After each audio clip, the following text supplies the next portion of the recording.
नमस्कार बहनों, मैं राघवेंद्र जी A to Z से। मैं राघवेंद्र जी बस आप लोग देखना चालू कर दें। राघवेंद्र जी A to Z। आज मैं ऑनलाइन कैसे करें यह भाग एक मैं प्रस्तुत कर चुका हूं। आज मैं ऑनलाइन कैसे करें भाग 2 का प्रस्तुति करूंगा। भाग 2 आप लोग ध्यान से देखें और समझें। तो यहाँ देख रहे हैं कि दवा पर डालने के लिए यहाँ क्लिक करें। आप इसे क्लिक कर लें।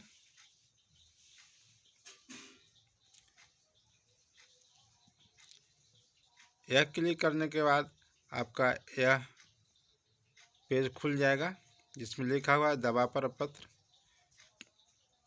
ऊपर नोटिस चल रहा है। यह नोटिस आप लोग पहले वीडियो में आप लोग को दिखा चुका हूँ, बता चुका हूँ। इसमें भी आप लोग देख रहे हैं। अब यहाँ है वित्तीय वर्ष 2024-25। यह 2024-25 को वैसे ही छोड़ देना है। अब इसके बाद देख रहे हैं कि वित्तीय महीना दे रहा है, तो यह वित्तीय महीना में आपको क्लिक करना है। वित्तीय महीना क्लिक करने के बाद आपका सारा महीना खुल जाता है। आपको दिसंबर माह का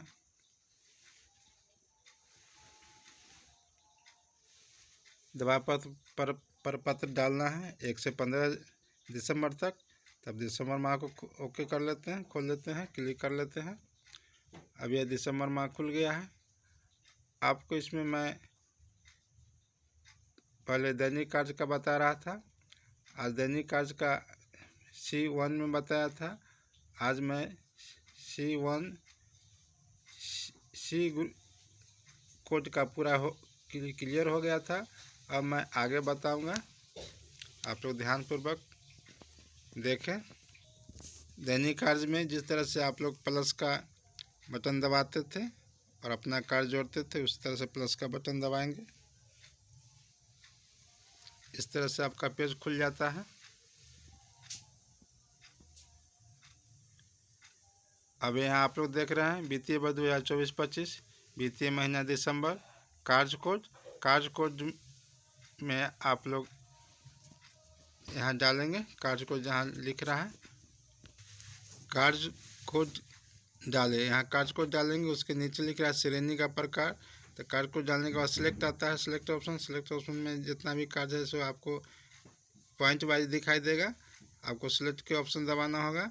आगे देखिए कार्य की श्रेणी, कार्य की राशि, कार्य लाभार्थी की संख्या, दवा की गई राशि। जो कार्य आप डालेंगे तो कार्य की राशि स्वतः ही दिखाई देगा। लाभार्थी की जो संख्या है लाभार्थी की संख्या में डाल देंगे। उसके बाद दवा की हुई राशि खुद ही दिखाई देने लगा। सेवा पूर्ण की तिथि, यहाँ सेवा पूर्ण की तिथि डालना होगा। कार्य पूर्ण की तिथि जिस दिन कार्य आपका पूरा होता है वह तिथि डाल देना है। पंजी का नाम जो रजिस्टर है, RCS रजिस्टर है या जो भी रजिस्टर है उस पंजी का नाम डाल देना है।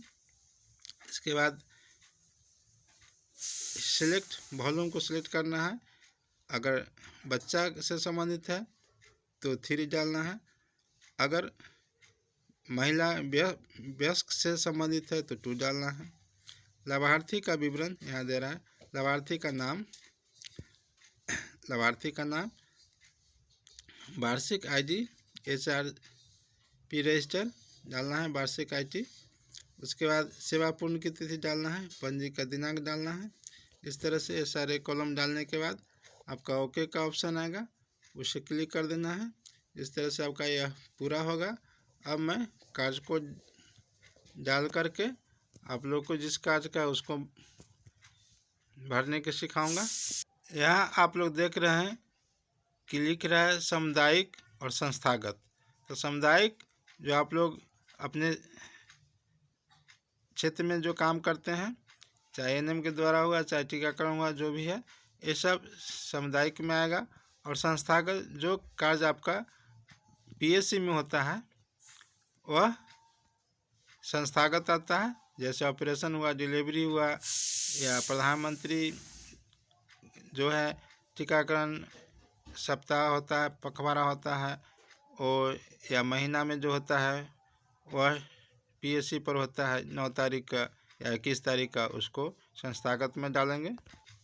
पिछले वीडियो में मैं आपको सी कोड डाल करके कंप्लीट करवाया था।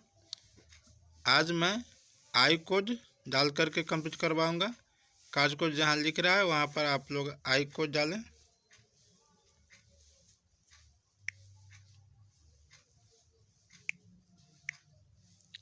आई कोड डालने के बाद आप लोग देख रहे हैं कि यहाँ ऑप्शन में आ रहा है सिलेक्ट संस्थागत लिख रहा है, उसके बाद लिख रहा है सिलेक्ट।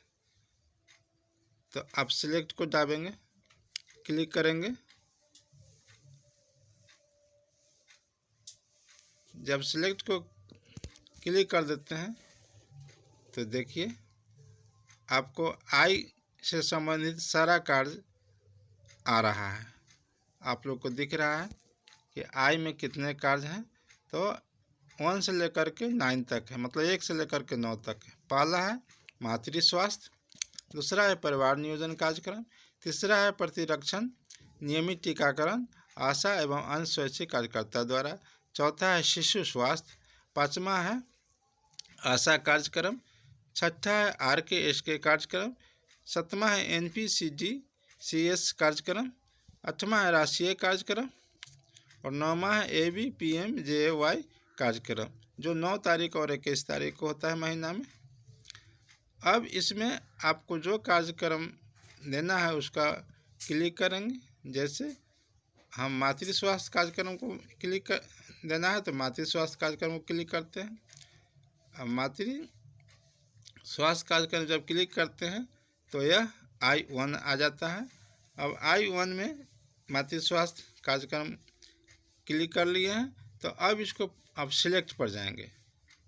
I1 कोड आ गया, अब सिलेक्ट पर जाएंगे। तो सिलेक्ट पर जाने के बाद उसको हम ओके करते हैं। जैसे हम ओके करते हैं तो आई कोड का 1 का 1 से लेकर के 8 तक खुल जाता है। अब एक में है PMSMA के अंतर्गत लाभार्थी को उत्प्रेरित करने के लिए आशा को प्रतिमाह 100 रुपये की दर से दे हैं प्रतिमाह। अगर आपको जो PMSMA के तहत काम किए हैं, जैसे संस्थागत आप ले जाते हैं, टीकाकरण करवाते हैं, जांच करवाते हैं, तो उसमें यह प्रधानमंत्री का योजना है, इसमें आपको 100 रुपये दिया जाता है। अगर यह कार्य आपने पूरा किया है तो इसको क्लिक कर लेंगे। उसके बाद दूसरा में है I1 में 4 आता है। 4 में है जननी एवं बाल सुरक्षा योजना ग्रामीण संस्थागत प्रसव हेतु BCG टीकाकरण के उपरांत आपने अगर किसी भी महिला का डिलीवरी PSC में जाकर के कराया है तो और उसको उसके बच्चा को BCG टीकाकरण दिलवा चुकी हैं तो यह कोड को आप क्लिक करके यह आप डाल सकते हैं। उसके बाद है I15, इसमें है जननी एवं बाल सुरक्षा योजना संस्थागत प्रसव हेतु BCG टीकाकरण के ऊपर। तो यह शहरी के लिए है। इसको आपको इस पॉइंट को अगर आप देहाती हैं यानी कि ग्रामीण हैं तो इस पॉइंट को आप क्लिक नहीं करेंगे।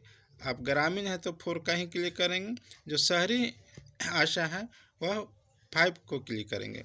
उसके बाद है छठा PMSA में उच्च जोखिम गर्भवती MRP महिलाओं का फॉलोअप चेकअप करना।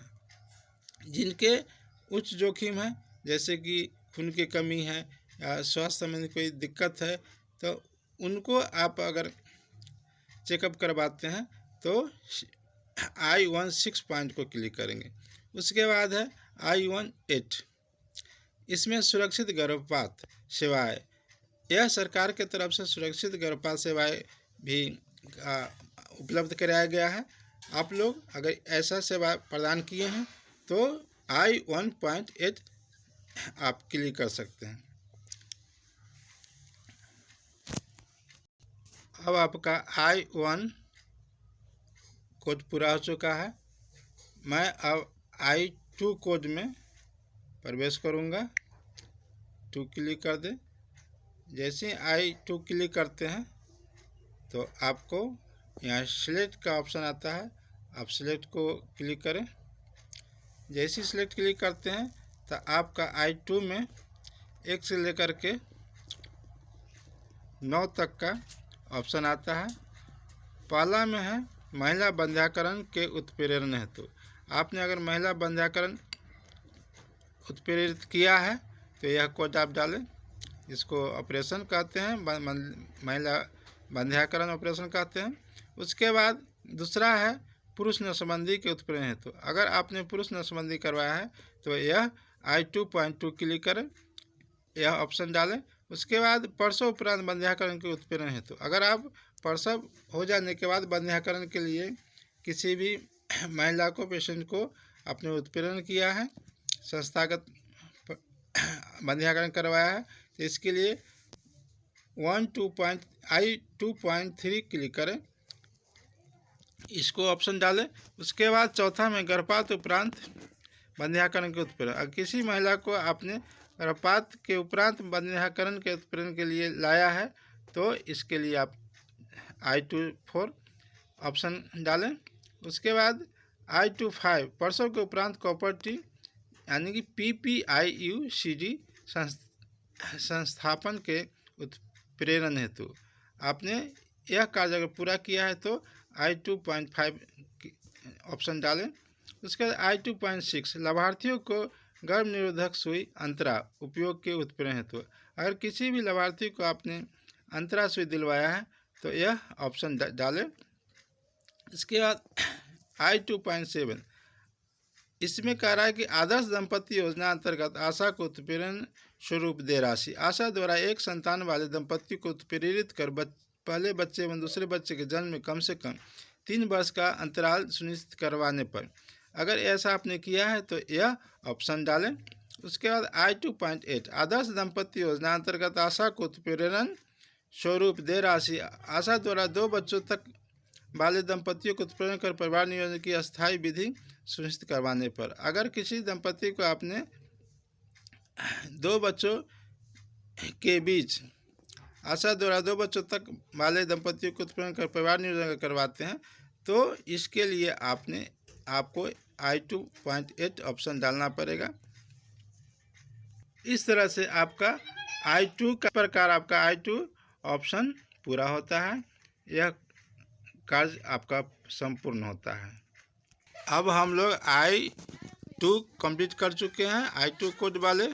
इस तरह से आप लोगों ने I2 कंप्लीट कर लिया है।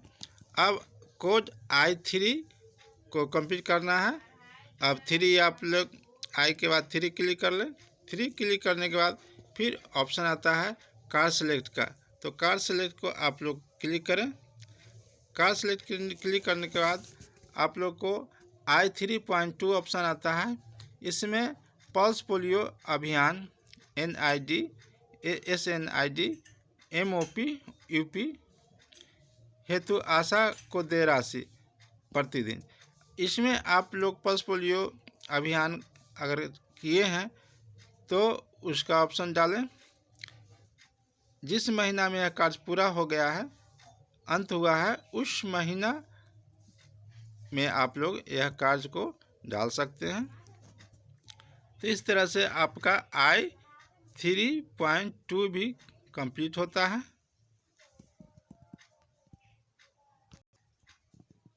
अब हम लोग कोड I4 में चलेंगे। अब I के बाद 4 क्लिक करते हैं। 4 क्लिक करने के बाद फिर कार सेलेक्ट का ऑप्शन आता है। अब कार सेलेक्ट को क्लिक करते हैं तो इसमें I4 में 5, 6, 8, 7 यह कार्य कोड है।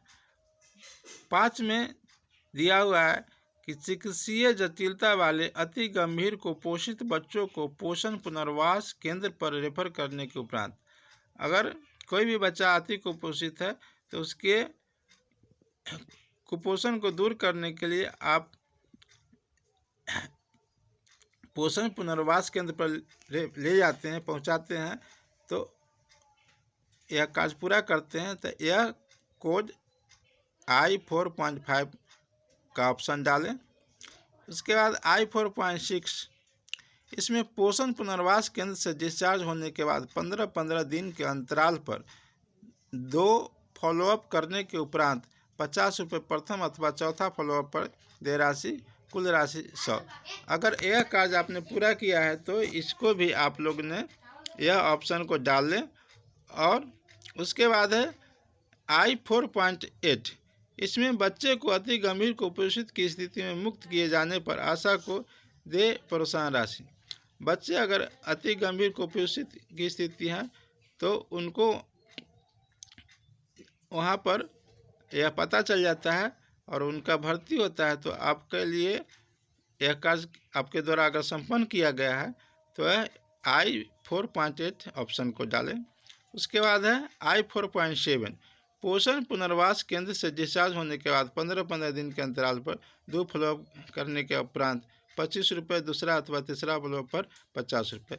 अगर यह कार्य आपके द्वारा संपन्न हुआ है तो यह ऑप्शन, यह कोड आप लोग डाल सकते हैं। इस तरह से आपका कोड I-4 भी कंप्लीट होता है। अब हम लोग I-5 कोड में जाएंगे। अब I के बाद 5 क्लिक करते हैं। 5 क्लिक करने के बाद फिर कार सेलेक्ट का ऑप्शन आता है। आप कार सेलेक्ट को क्लिक करते हैं। कार सेलेक्ट क्लिक करने के बाद I-5 में 2 कार्य है। पहला है आशा सारी हेतु देय राशि। अगर यह आपको ऊपर से मैसेज आया है कि आपको आशा सारी के लिए ऑनलाइन कर लेना है तो इसके लिए आपको I-5.3 कोड डालना होगा और इस तरह से आपका यह आशा सारी राशि को प्राप्त होगा। अब है I-5.4 इसमें CUG सिम हेतु प्रतिमाह देय राशि। आपको प्रतिमाह सिम के लिए राशि मिलती है और यह राशि प्राप्त करने के लिए आपको प्रति माह यह ऑप्शन डालना है और यह ऑप्शन कोड है I-5.4। I-5.4 कोड आप डालेंगे तो आपका प्रति माह सिम का पैसा मिलता रहेगा, नहीं डालेंगे तो छूट जाएगा। तो इस तरह से मैं कोड I-5 को अभी पूरा करवा चुका हूँ। अब आप लोग के लिए I-8 में ले जाऊंगा। मैं इस तरह से I के बाद 8 यानी 8 कोड डाल देता हूं। अब फिर आप लोग को कार सेलेक्ट का ऑप्शन आता है। कार सेलेक्ट को क्लिक कर देता हूं। इसमें आप लोग को कोड I-8 में 1 से लेकर के पूरे 16 तक का ऑप्शन है। 16, 17, 18, 19, 20 तक का ऑप्शन है। मैं एक एक करके बता देता हूँ। पहला है राष्ट्रीय यक्ष्मा उन्मूलन कार्यक्रम। टीबी डायग्नोस्ट होने पर प्रति मरीज की दर से टीबी इन्फॉर्मेंट को दिए राशि। अगर आपने टीबी मरीज का दवा खिलाया, यह कंप्लीट हो गया है तो आप यह ऑप्शन डाल सकते हैं। उसके बाद है I-8.4 कुष्ठ उन्मूलन कार्यक्रम। विकलांगता मुक्त नए कुष्ठ रोगी खोजने हेतु आशा को दे राशि। अगर आपने कुष्ठ रोगी को खोज किए हैं तो वह इस ऑप्शन को आप डाल सकते हैं। कुष्ठ उन्मूलन कार्यक्रम विकलांगता नए कुष्ठ रोगी खोजने हेतु आशा को दे राशि। यह नए कुष्ठ रोगी खोजने हेतु आशा को दे राशि, यह ऑप्शन आप डाल सकते हैं। उसके बाद कुष्ठ उन्मूलन कार्यक्रम कुष्ठ रोग के पॉशी वैसिलरी पीबी मामलों में पुनः उपचार करने के पश्चात दे राशि। अगर कुष्ठ रोगी पुनः उपचार हो चुका है आपके द्वारा तो यह ऑप्शन भी आप डाल सकते हैं। उसका कुष्ठ उन्मूलन कार्यक्रम कुष्ठ रोग के बहु वैसिलरी एमबी मामलों में पुनः उपचार करने के पश्चात। अगर इस तरह के मामला को आपने निपटारा करवाया है तो यह ऑप्शन डाल सकते हैं। वेक्टर जनित रोग नियंत्रित कार्यक्रम कालाजार उन्मूलन कार्यक्रम कालाजार मरीज के खोज, पीएचसी रेफर करना, जांच करना, पूर्ण इलाज कराना, 6 माह तक अनुश्रवण करने हेतु आशाओं की दे राशि। अगर यह कार्य आपने पूरा करवाया है तो इसके लिए ऑप्शन आई 8.9 डाल सकते हैं। उसके बाद है आई 8.111 मलेरिया उन्मूलन कार्यक्रम, मलेरिया बुखार से पीड़ित का सक्रिय एक्टिव मलेरिया का संक्रमण जांच, माइक्रोस्लाइड मलेरिया जांच किट से प्रति मरीज। अगर यह कार्य आपने करवाया है तो इसके लिए ऑप्शन आई 8.111 डाल सकते हैं। आई 8.12 यानी मलेरिया उन्मूलन कार्यक्रम, मलेरिया पॉजिटिव पीबी अथवा पीएफ मरीजों को अद्यतन दवा प्रणाली के अनुसार पूर्ण रेडिकल उपचार प्रदान कराने हेतु। तो इसके लिए अगर यह कार्य किया है तो यह ऑप्शन डाल सकते हैं। उसके बाद राष्ट्रीय एक्समा उन्मूलन कार्यक्रम पंजीकृत MDR RR TB shorter regime longer regimen drug resistant एक्समा मरीज को इंटेंसिव फेज के दौरान दवा खिलाने एवं इलाज के दौरान देखभाल के लिए ट्रीटमेंट प्रोवाइडर को दे प्रोत्साहन से। अगर यह कार्यक्रम आपने पूरा किया है तो यह ऑप्शन डाल सकते हैं। राष्ट्रीय एक्समा उन्मूलन कार्यक्रम पंजीकृत MDR RR TB shorter regimen longer regimen drug resistant एक्समा मरीज को कॉन्टिन्यूएशन फेज के दौरान दवा खिलाने एवं इलाज के दौरान देखभाल के लिए ट्रीटमेंट प्रोवाइड किए हैं तो यह कोड डाल सकते हैं। फैलेरिया उन्मूलन कार्यक्रम, अगर आपके द्वारा फैलेरिया चक्र के दौरान आशा द्वारा प्रति 50 घर के लिए एमडीए प्रोग्राम के अंतर्गत दवा सामने खिलाने हेतु 1000 आबादी को कवर करने के लिए अगर यह कार्य आपने किया है तो यह ऑप्शन डाल सकते हैं। राष्ट्रीय एक्समा उन्मूलन कार्यक्रम पंजीकृत डीएसटीवी एच मोनोपोली रेजिस्टेंट एक्समा मरीज को दवा खिलाने एवं इलाज के दौरान देखभाल के लिए ट्रीटमेंट प्रोवाइड किए हैं तो यह ऑप्शन डाल सकते हैं। एईएस कार्यक्रम चिकित्सीय पदाधिकारी द्वारा एईएस की चिन्हित बीमारी के सत्यापन किए जाने के पश्चात आशा को दे राशि। अगर यह कार्य आपने पूरा किया तो ऑप्शन डाल सकते हैं। कुष्ठ रोगी खोजी अभियान लिप्रोसी केस डिटेक्शन वाई कॉम्फेंग मोड, अगर यह आपने किया है तो इसको भी यह ऑप्शन डाल सकते हैं। राष्ट्रीय एक्समा उन्मूलन कार्यक्रम पंजीकृत टीबी मरीज के बैंक अकाउंट को निक्षय पोर्टल पर 15 दिन के अंदर सीजिंग के लिए प्रति रोगी दे राशि। अगर यह आपने कार्य पूरा किया है तो ऑप्शन आई 8.20 डाल सकते हैं। इस तरह से आपका I8 कोड का कार्य कंप्लीट होता है। वीडियो बहुत लंबा हो रहा है इसलिए मैं यह दूसरा भाग यहीं समाप्त करता हूँ। तीसरा भाग फिर आपके सामने अगले वीडियो में लेकर के आऊँगा। तो वीडियो पूरा देखने के लिए आप लोग को बहुत बहुत धन्यवाद।